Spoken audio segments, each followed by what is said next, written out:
China's new nuclear weapons. China is absent from the global COVID-19 summit. The Trade and Technology Council bans goods made with forced labor. The CCP expands China's lockdown, cutting off overseas communications.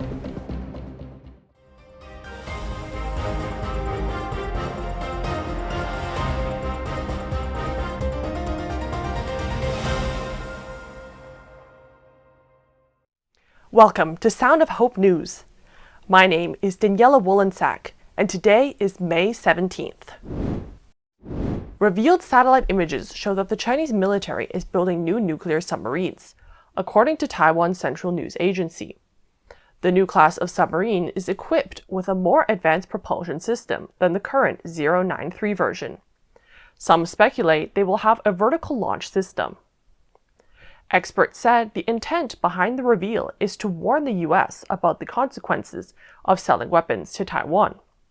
According to Hong Kong's South China Morning Post, this satellite image on Twitter was uploaded by All Source Analysis, an image intelligence company based in Colorado.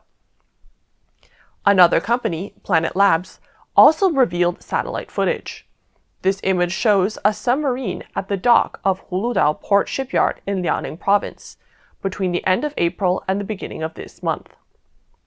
We can see that this new nuclear attack submarine has a larger and longer hull, and the rear propellers are tightly covered. This report raised much speculation and concern.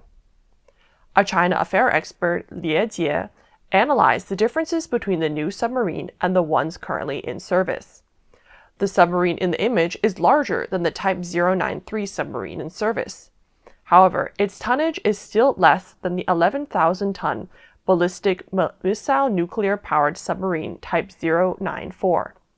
He pointed out that the Type 093 can launch Chinese-made YJ-18 anti-ship cruise missiles. The Type 094A is equipped with a vertically launched JL-3 ballistic missile with a range of 10,000 kilometers, capable of reaching the continental United States. Lie Jie states the CCP military will continue to develop more advanced nuclear submarines. U.S. President Joe Biden chaired the second global COVID-19 summit online on the 12th. The Republic of China was invited to attend the meeting, but did not. A spokesman for the Chinese Ministry of Foreign Affairs, Zhao Lijian, says that China did not attend because the United States violated the One China principle and ignored China's position. According to Taiwan media reports, to cope with the global public health crisis in the future, the summit was co-hosted by the United States, Belize, the presidency of the Caribbean Community, Germany, the presidency of the G7, Indonesia, the presidency of the G20, and the Senegal, the presidency of the African Union. The United States invited Taiwan, and former Vice President Chen Jianren attended the meeting with a pre-recorded speech. In his speech, President Chen said that to fulfill its international obligations, Taiwan has pledged to donate an additional $1.5 million to help increase global vaccine coverage. He also emphasized that COVID-19 shows the global health crisis threatens not only lives, but may also endanger democracy, human rights, and good governance. He states that the Taiwan model has proved to the world that modern democracies can uphold openness and transparency and use technology to fight the pandemic. In addition, Taiwan will continue to work with democratic partners and share experiences with the international community. U.S. and Taiwan relationships have gotten stronger recently. On May 5th, the U.S. State Department substantially revised a briefing on U.S.-Taiwan bilateral relations. This included deleting "Taiwan is a part of China" and many other statements concerning Taiwan-China relations. However, this move made the CCP unhappy. On May 10th, Zhao Lijian threatened the United States, stating the U.S. would for sure set fire to itself if it continued its political manipulation of the Taiwan issue and attempts to change the status quo across the Taiwan Strait. U.S. State Department spokesman Ned Price replied the same day that U.S. policy had not changed, insisting that We operate under the pro-One China policy and only updated a fact sheet. At the same time, he called on the CCP to be responsible and not make excuses to increase pressure on Taiwan. The European Union, US, and civil society are working to eradicate forced labor. This joint statement was made at the Trade and Technology Council Summit in Paris, where European Union and US officials met on Monday, May 16th. Additionally, trade and technology should not be misused to abuse human rights, such as authoritarian surveillance and oppression. European Union Trade Chief Valdis Dombrovskis said the allies have discussed the best way to ban the modern slavery practice, such as the widespread forced labor in the Chinese province of XinJiang. Multiple sources reported that more than 1 million Uyghurs and other Muslims, including ethnic Kazakhs and Uzbeks, have been detained under repressive policies by the CCP. Those not detained are subject to intense surveillance, religious restrictions, forced labor, and forced sterilizations.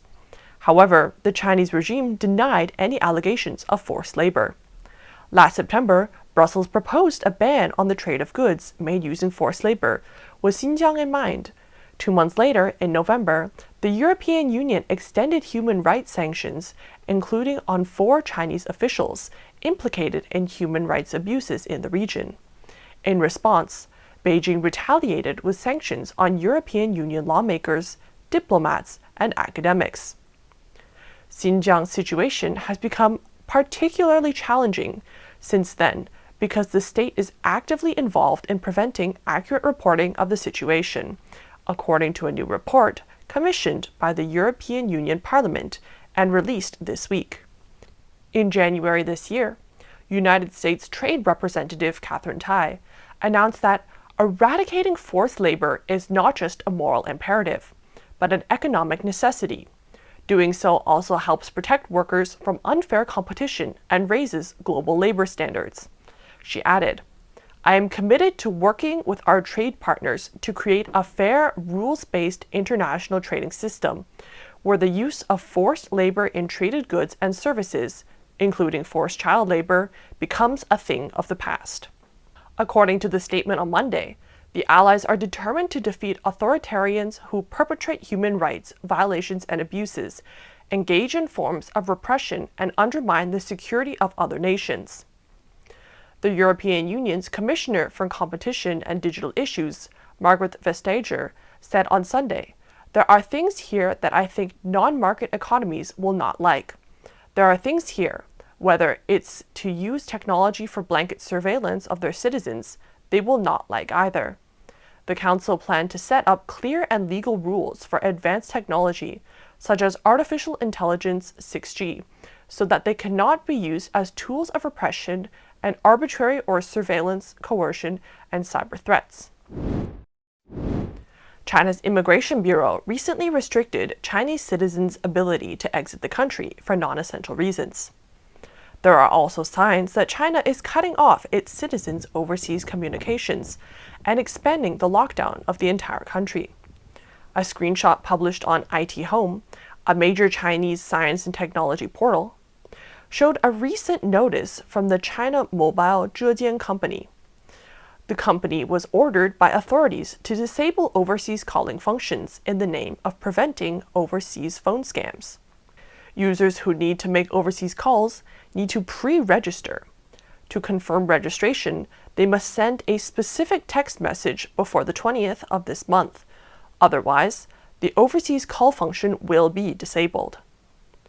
The Chinese media Blue Whale Finance confirmed on May 13th that this was indeed the case, quoting a person in charge of this new policy at Mobile Zhejiang. For the time being, other Chinese telecom operators such as China's Unicom and China Telecom have not announced whether they will follow suit.